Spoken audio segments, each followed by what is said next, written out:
बायड मालपुर के किसानों ने 25 साल पहले बैंक से लिए गए कर्ज को लेकर सरकार का घेराव करने के लिए एक रैली का आयोजन किया। रैली के दौरान किसानों ने जंत्री और श्री सरकार शब्द हटाने की मांग की और उचित न्याय नहीं मिलने पर गांधीनगर और दिल्ली जाने की धमकी दी। इस रैली में बड़ी संख्या में लोग शामिल हुए और प्रांतीय पदाधिकारी को आवेदन पत्र भी सौंपा।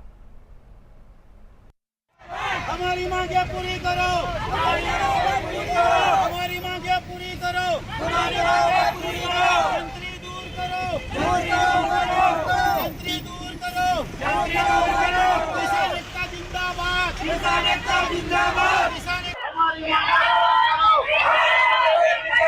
हमारी मांगे पूरी करो,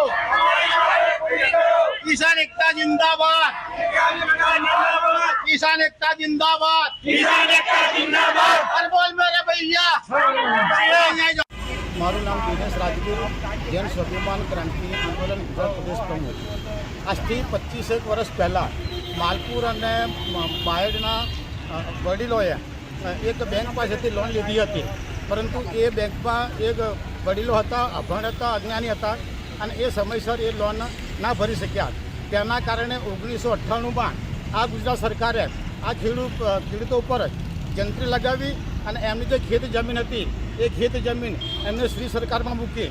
આ શ્રી સરકાર શબ્દ હટાવવા માટે અને જંત્રી હટાવવા માટે આ કિસાનોએ લાગતા વળગતા તમામ અધિકારીઓ સમક્ષ રજૂઆતો કરી, પરંતુ આ જાડી ચામડીના અધિકારીઓ, આ ડેરા કામ ધરાવતા અધિકારીઓ આ દિન સુધી એમને ન્યાય આપવા માટે કોઈ પણ પ્રકારની કાર્યવાહી કરી નથી। તેના કારણે આજે અમે 5/8/2024ના રોજ એક રેલીના માધ્યમથી અમે આ કલેક્ટરશ્રીને આવેદનપત્ર આપીશું અને આ આવેદનપત્રમાં અમે સ્પષ્ટપણે લખ્યું છે કે દિન 30માં આ બાબતે યોગ્ય કાર્યવાહી કરી અમને ન્યાય આપવામાં નહીં આવે તો અમે ગાંધીનગરથી લઈને દિલ્હી સુધી અમે આંદોલન કરીશું।